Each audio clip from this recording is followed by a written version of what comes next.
प्रभु के पवित्र नाम की स्तुति हो। एक बार फिर हम प्रभु के कदमों में आए हैं। आज के ध्यान के लिए हम प्रभु के वचन से पढ़ना चाहते हैं कि हमें कैसे प्रभु के आगे प्रार्थना करनी चाहिए, क्योंकि जब हम प्रभु के सामने धन्यवाद का भेंट चढ़ाने आते हैं, यदि हमारा मन में किसी भाई बहन के प्रति विरोध है तो हमारी प्रार्थना को प्रभु ग्रहण नहीं करता। तो इसलिए हमें प्रभु के साथ धन्यवाद की भेंट चढ़ाने से पहले प्रभु के वचनों को ध्यान से सीख लेना चाहिए और इसको समझते हुए शुद्ध मन से प्रभु के आगे प्रार्थना करें। तो आज के ध्यान के लिए हम पढ़ेंगे मत्ती सुसमाचार उसका 5 अध्याय उसका 23 वचन। Matthew chapter 5 verse 23। मत्ती दी अंजील 5 अध्याय ते 23 वचन। तो जे तू जगवेदी से अपनी भेंट चढ़ाउण लगे और उथे तैनू चेते आवे जो मैं अपने प्राण नाल खोट कमाया है। इसलिए यदि तू अपनी भेंट वेदी पर लाए और वहां तू स्मरण करे कि तेरे भाई के मन में तेरे लिए कुछ विरोध है, तो अपनी भेंट वही वेदी के सामने छोड़ दे और जाकर पहले अपने भाई से मेल मिलाप कर और तब आकर अपनी भेंट चढ़ा। आमीन। ये कहना है प्रभु यीशु का। मत्ती संत परमेश्वर के आत्मा की प्रेरणा से प्रभु यीशु के कहे हुए वचनों को लिखते हैं।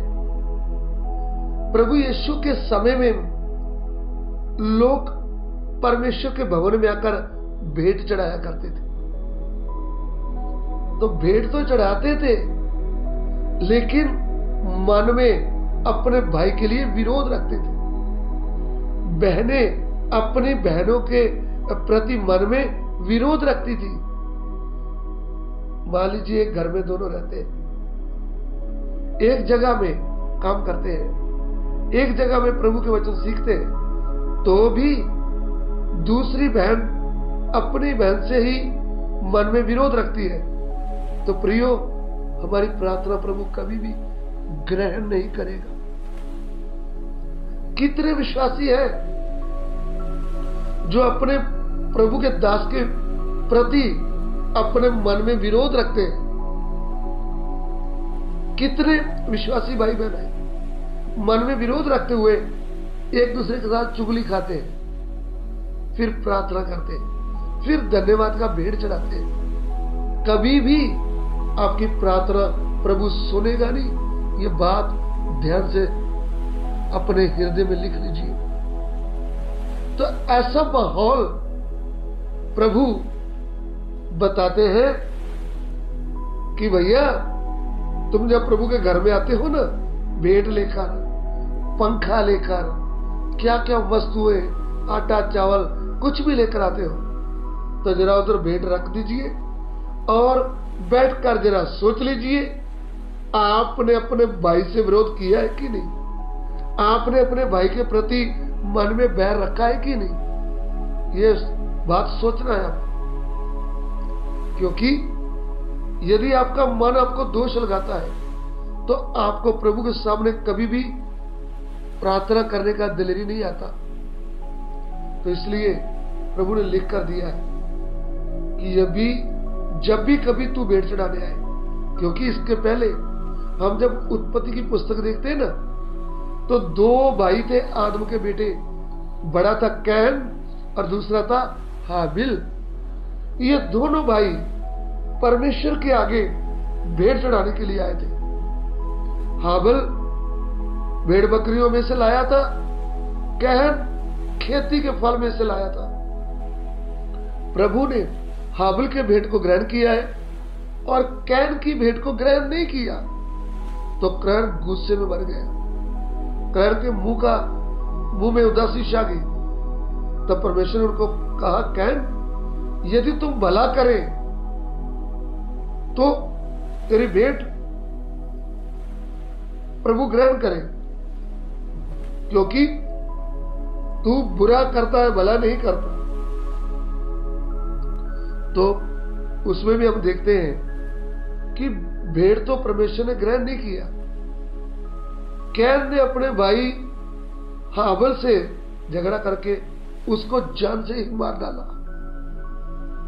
एकदम नहीं हुआ, पहले भी कैन अपने भाई के प्रति नफरत करता था।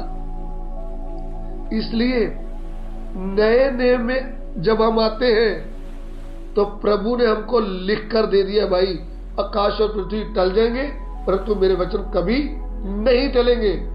हम पढ़ेंगे मरकस सुसमाचार उसका 11 अध्याय उसका 25 वचन, मार्क चैप्टर 11 वर्स 25, मरकस इंजील 11:25।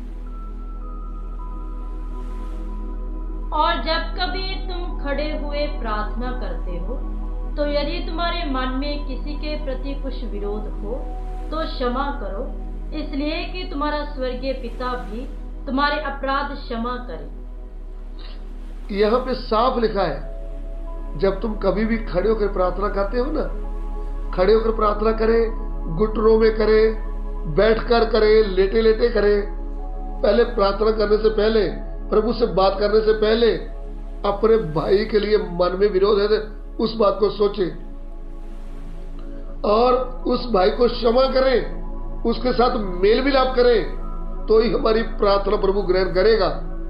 अगर हमारे मन में बैर है, हमारे मन में क्रोध है, हमारे मन में कुछ मनमुटाव है, तो भैया आपकी प्रार्थना प्रभु सुनेगा ही नहीं।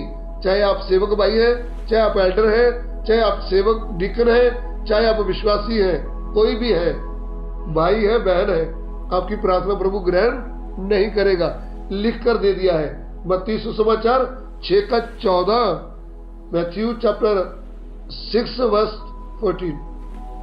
इसलिए यदि तुम मनुष्य के अपराध क्षमा करोगे तो तुम्हारा स्वर्गीय पिता भी तुम्हें क्षमा करेगा, और यदि तुम मनुष्यों के अपराध क्षमा ना करोगे तो तुम्हारा पिता भी तुम्हारे अपराध क्षमा ना करेगा।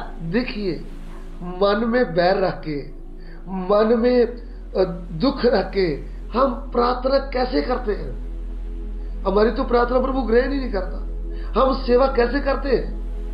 दूसरे भाई के लिए मन में विरोध रखते हैं, विश्वासी भाई के लिए मन में क्रोध रखा है, अपने रिश्तेदारों के प्रति अपने मन में क्रोध रखा हुआ है, तो आपकी प्रार्थना कौन सुनेगा? कभी भी नहीं सुनेगा, कभी भी नहीं सुनेगा।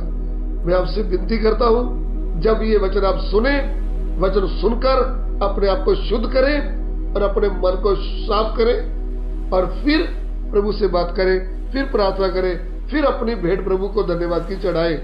आइए हम सिर झुकाएं, प्रार्थना करें।